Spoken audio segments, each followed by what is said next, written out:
Magandang araw po sa inyong lahat. Bali po meron po tayo ditong dalawang papel po. Ito, isa pong papel at saka isang papel.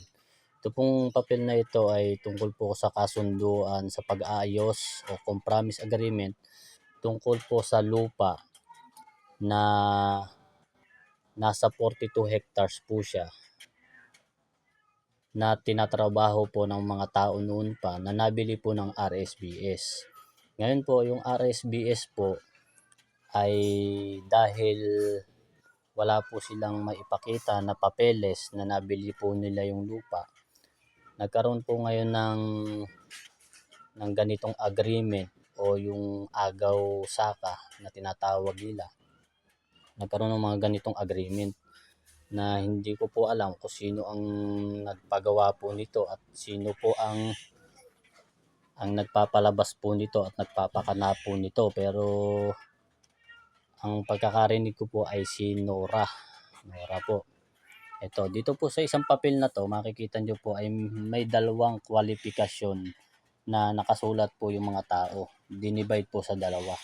Unang kwalifikasyon po ng mga tao dito ay yung old original farmers and still farming until now sa lot 20.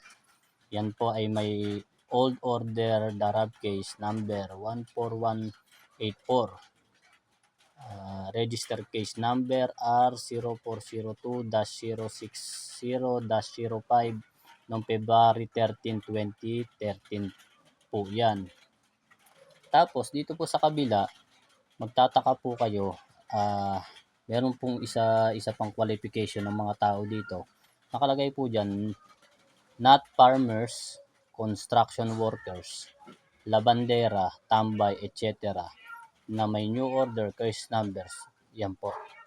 A-0400-0068-2022 noong March 18, 22. Yan po. Noong March 18, 22 lang po yan. Nakalagay po dyan, nagtataka po kami kasi may mga tao po dito, katulad po ng mga yan, na hindi po namin alam kung saan po sila nanggaling. Yung iba naman po talaga ay tiga rito sa Barangay Batasil, Cavite. Pero wala po silang dapat kinalaman dito sa kasunduan sa pag-aayos sa lupang 42 hectares. Bakit po? Kasi po, simula noon pa po, hindi naman po sila nagtatrabaho sa lupang yan. Hindi nga po nakikita yung anino nila dyan na sila ay tumatapak o nagbubungkal sa lupang yan. Ito pong mga original taong ito, yan po talaga ang original na nagtatrabaho noon pang matagal na panahon sa 42 hectares pong yan. Ito po, hindi po namin maalaman dyan.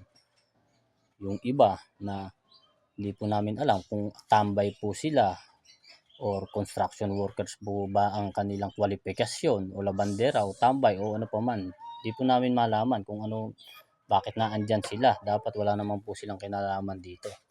Pero dito po sa kasunduan, meron pong nakalagay dito na yung pangalawang panig daw po, samantalang ang pangalawang panig naman ay nagsampa ng petition for reissuance of Certificate of Land Ownership Award or CLOA and correction of survey plan na may case docket na A-0400-0068-2022. Magtataka po kayo bakit sila po ay nagsampa ng petition for reissuance of Certificate of Land Ownership Award or CLOA. Pero dapat wala naman po silang kinalaman dito sa usapin ng lupang ito dahil mula po noon hindi naman po sila nakikita na nagtatrabaho sa lupang yan. Hindi po malaman kung bakit sila ay petition or humihingi ng CLOA samantalang wala naman po silang kinalaman dito sa lupang ito, sa 42 hectares na ito na dapat po ay dito lang sa mga taong ito na dati pa pong nagtatrabaho sa 42 hectares na yan na nabili po ng RSBS noon po.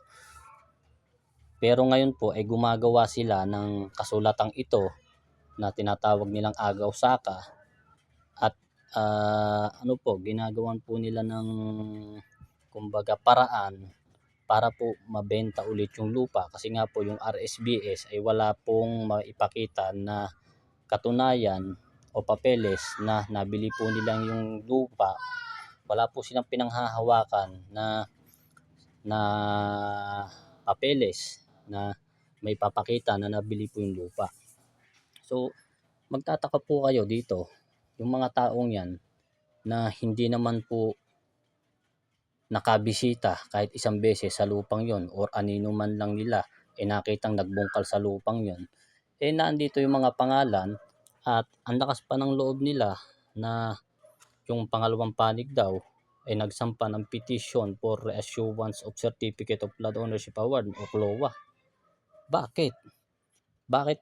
Bakit sila nagka-interes na magsampa? Ano ba yung hinahabol nila? Siyempre, hinahabol nila ay pera. Pero itong mga taong to ay bigla na laang nagsilabasan.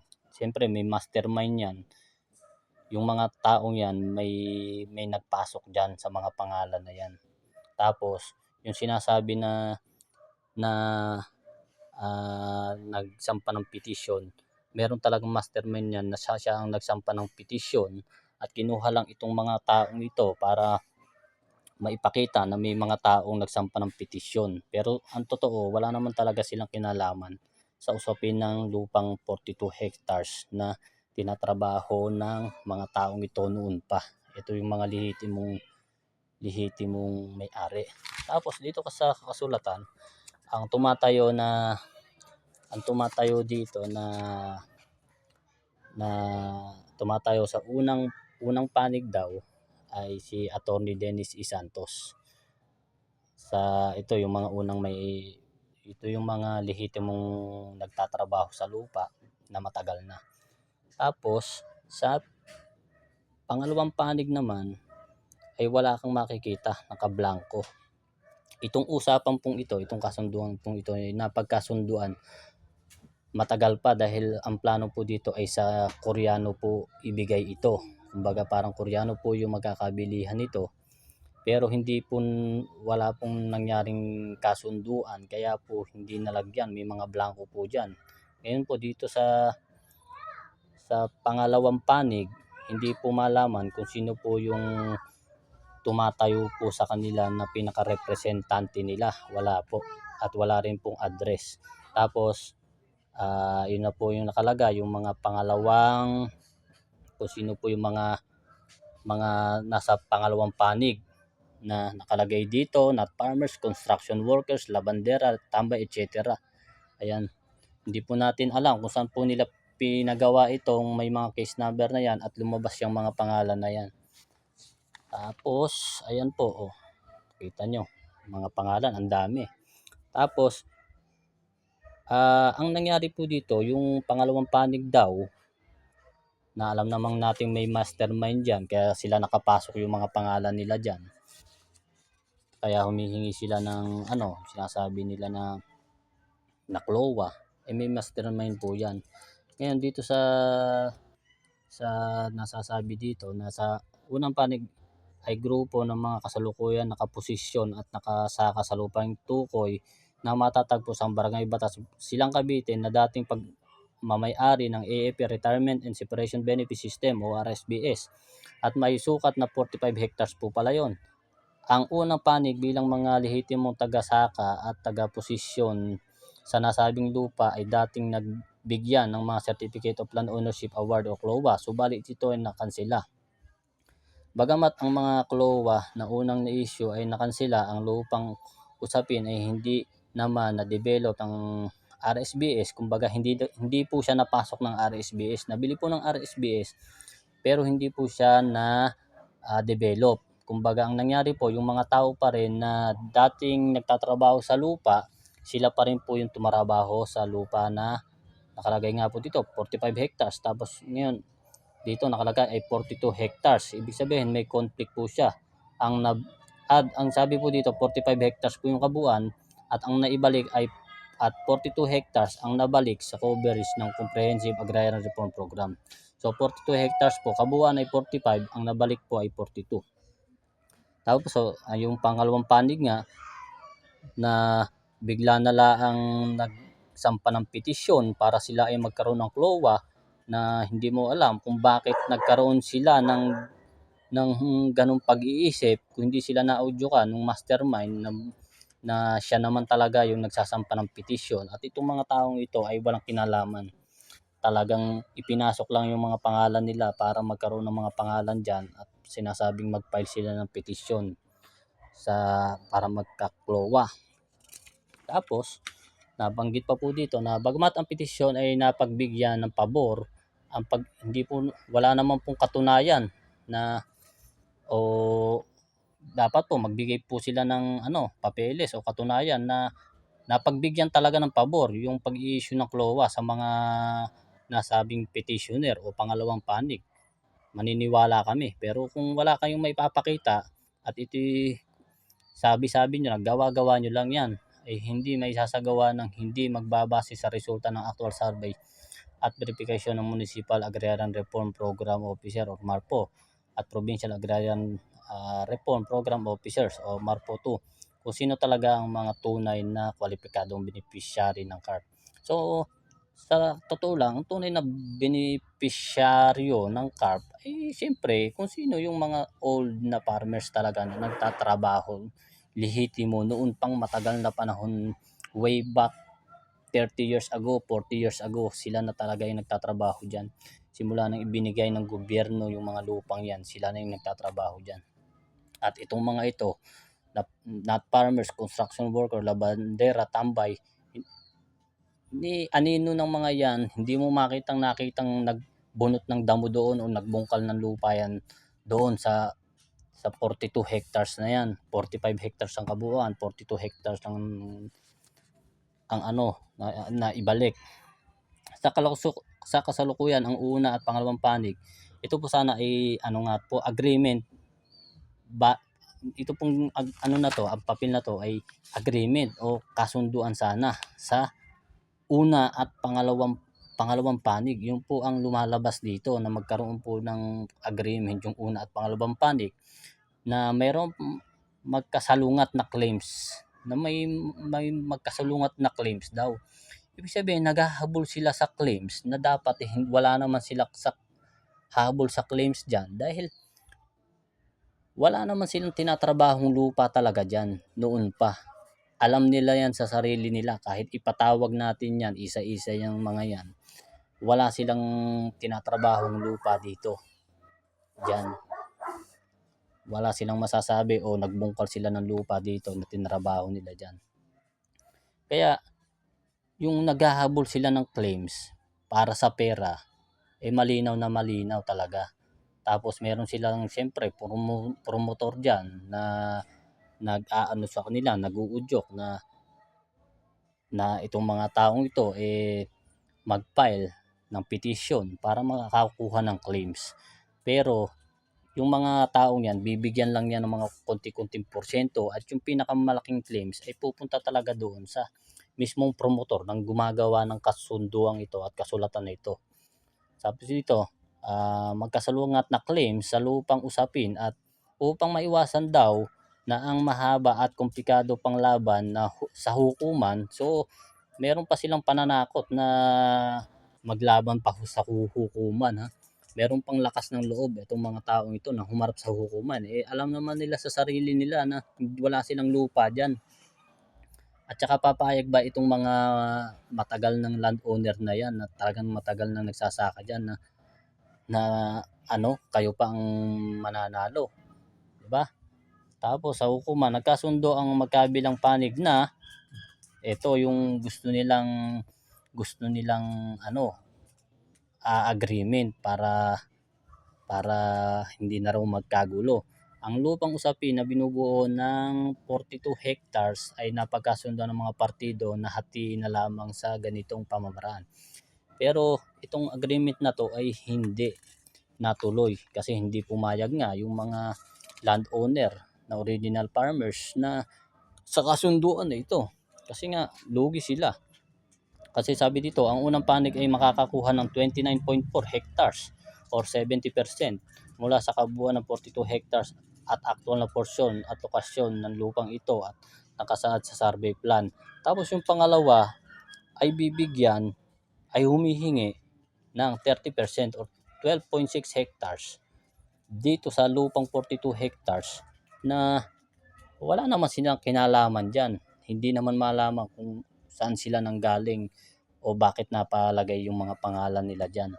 Yun ang gusto nilang gawin sa kasunduang ito.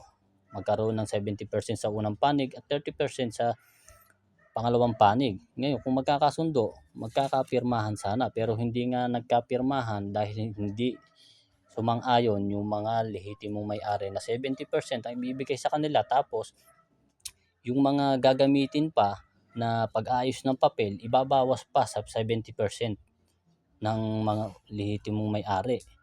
Babawasan pa sila dyan. So hindi nagkasundo. So sana magkasundan din ng mga partido na mag-request na ang titulong may issue sa kanila ay transfer certificate of title na at hindi CLOA title. So ito yon, humihingi pa ng na hindi na CLOA yung ibigay sa kanila, kundi transfer certificate of title na. Itong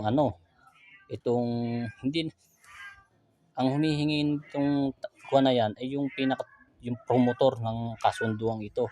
Yan ang kinukuha nila. Tapos ang gagawin nila, yung mga gagastusin daw, dito pa kukuhanin sa 70% na porsyento na bahagi ng para doon sa mga original farmers. So hanggang ngayon ay nagtatrabaho pa sa lupang ito.